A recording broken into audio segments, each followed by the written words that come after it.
Thank you, Mr. Chairman, and Congressman Engel, Ranking Member. Thank you for your comments about Boston. It's impossible for me to express my sadness and my anger, frankly, over those terrible events.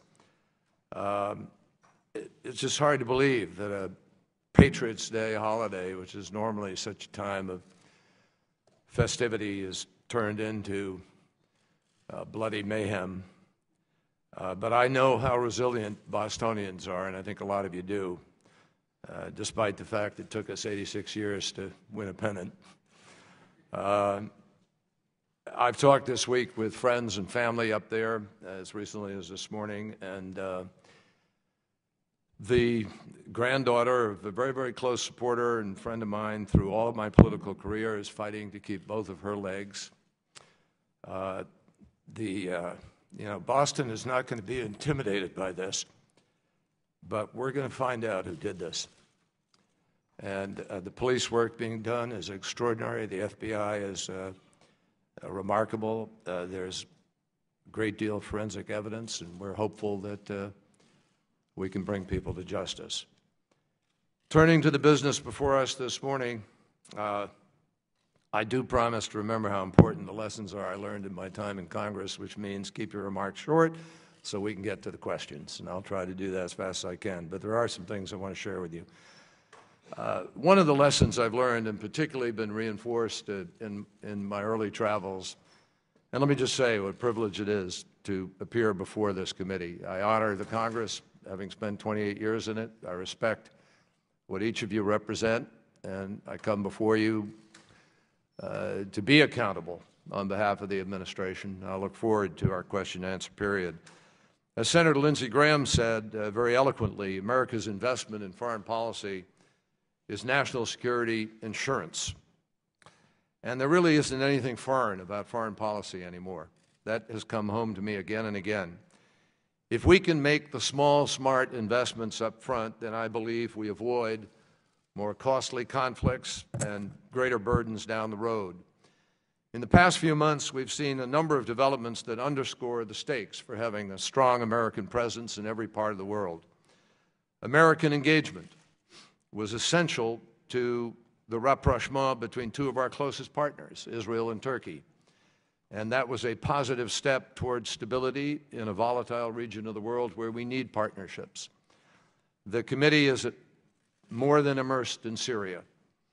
We have contributed nearly $385 million to humanitarian relief to provide essential resources to the Syrian people, including sending flour to bakeries in Aleppo and providing food and sanitation in Atme and the refugee camp. And I expect that we'll talk about Syria somewhat today. Having just returned from Seoul, Beijing, and Tokyo, where the North Korea issue took center stage, we are reminded once again that America is the guardian of global security. We should be proud of that. We should carry that mantle. We will not turn our back on the prospect of peace, but neither are we going to hesitate to do what we need to do to defend our allies and our interests. And all of this speaks to why this budget is not just a collection of numbers. It's an illustration of our values and our priorities. Budgets, deficits, debt, these are weighty decisions. I had the privilege of serving on the Super Committee. We thought we could have gotten there. And I have a record of wanting to do deficit reduction. I know you're all grappling with these choices. We're grappling with them at the State Department. And I think our proposed budget is responsive to and reflective of our national economic reality. As part of the budget, we're going to help cut our deficit responsibly while investing in areas that attract economic growth, create good jobs for Americans, and secure our national interests. Our 2014 budget request represents a 6% reduction from 2012 funding levels.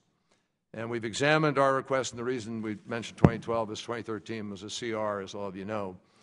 We've examined our request with a clear determination to improve efficiency and economize where possible. We've implemented reforms that reduce costs without jeopardizing vital contributions. And I think we deliver the maximum bang for the minimal expenditure of our citizens' dollars. About one single penny for our national security and global interests out of every single dollar. Now, let me give you a couple of examples of the kind of high-impact, low-cost work that we're doing to try to make the world safer. With just over $3.5 million, the State Department's Bureau of Conflict and Stabilization Operations made key investments leading up to the recent elections in Kenya. And I know that that helped to prevent a repeat of the violence that we saw 5 years ago.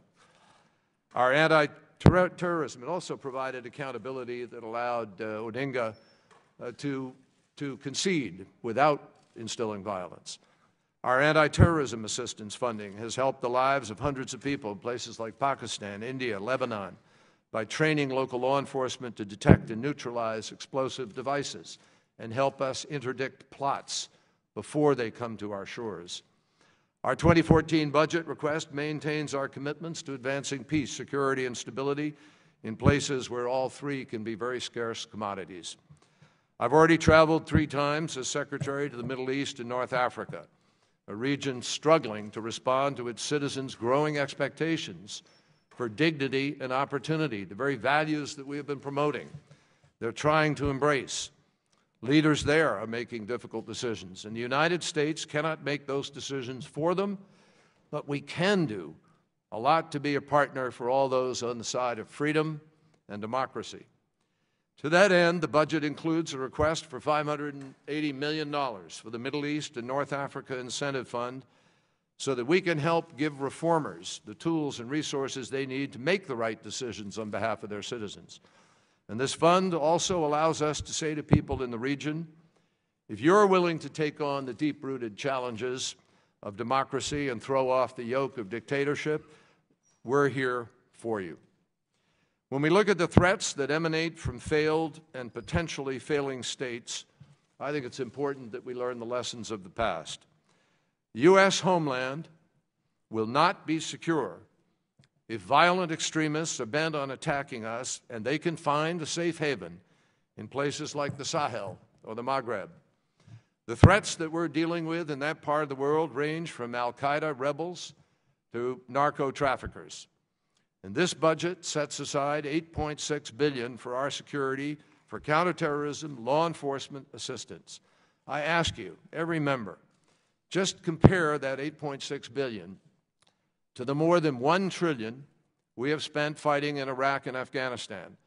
And I think you'll agree that it's both penny-wise and pound-wise. The simple fact is the United States cannot be strong at home if we are not strong in the world, in today's world. This is particularly true when it comes to our domestic economic renewal. We need to get more, we need to, I think, be more visible, engaged, and strong in certain places, particularly to stoke our economic engines with the trade and business opportunities that are available all across this planet. And that's why the President is committed to successfully completing the Transatlantic Trade and Investment Partnership and the Trans-Pacific Partnership. We want to tap the growing markets of the Asia-Pacific, which are vital to economic recovery, and I might point out most of the growth in the world that is in the double digits or high single digits is in those parts of the world. I know you'll agree with me on the value of investing in our relationship with Asia, because many of you, including the Chairman, Representative Ranking Member, Representative Salmon, and Representative Marino, have traveled to that region recently. In fact, you were there on the very day that I assumed these responsibilities. When it comes to shoring up our economic health and protecting our national security, I believe our development work is one of our strongest assets. And so let me be clear.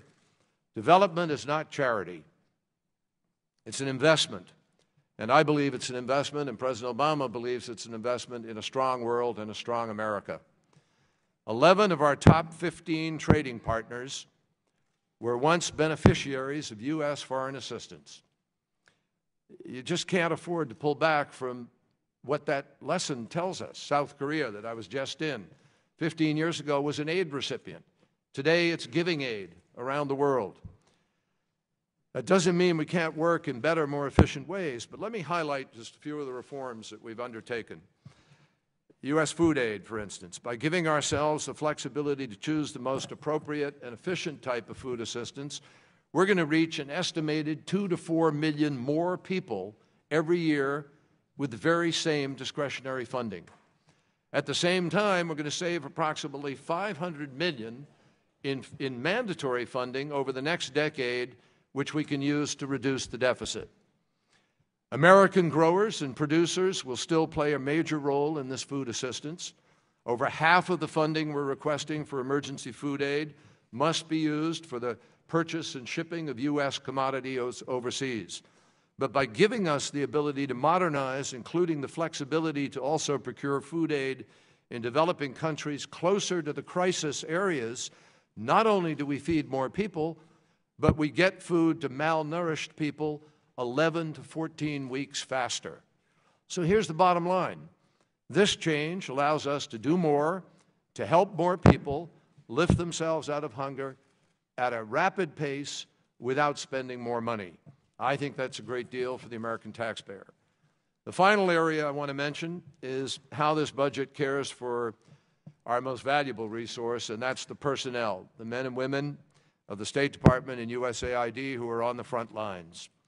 We have requested $4.4 billion to fortify our worldwide security protection and improve our overseas infrastructure. $2.2 billion of this is set aside for constructing secure diplomatic facilities. And this is part of our commitment to implement in full the recommendations of the ARB so that we can obviously mitigate the risk of future tragedies. This has been a hard year for the State Department family, a family that knows exactly how risky the work that we signed up for can be in a dangerous world. Chairman, you both mentioned, Mr. Ranking Member, the situation of the loss of Anne Smedinghoff. She's being laid to rest right now while I am here. And I visited with her family in Chicago on the way back from Seoul, and we will have a memorial service for her in the State Department on the 2nd or 3rd of May. I met her on my last visit earlier in the week. I sat with her parents and we swapped stories about her enthusiasm, her energy, her vitality. She really wanted to make a difference in the lives of people she had never met, and she was. So Anne and Ambassador Stevens are really cut from the same cloth. And that's, frankly, what made them such outstanding Americans as well as members of the State Department family. As Secretary, my job is to make sure we protect these people. And frankly, it's all of our job. I think you know that. We cannot do it by retreating from the world. We stand for optimism. We stand for opportunity. We stand for equality. And we stand in opposition to all those who would replace hope with hate, who replace peace with violence and war. That's what we believe. That's what America is at the best. And that's the values of the State Department and the USAID that I intend to defend every single day. Thank you, Mr. Chairman. I know I went a little over.